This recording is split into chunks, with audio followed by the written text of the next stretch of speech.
হুম, বলো। হ্যাঁ, এটা আমাদের চক না, আমাদের বাড়ির সামনে আমাদের জমি। তুমি এখানে গেছো ঘুরতে?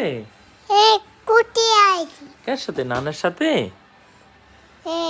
ওই যে মামা আছে না, মামার সাথে গেছো? এই যে এখানে।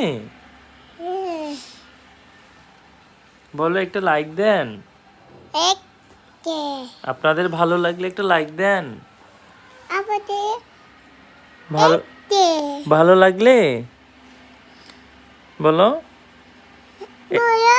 একটি লাইক দেন। লাইক দেন আর কমেন্ট করেন। ধন্যবাদ। Thank you.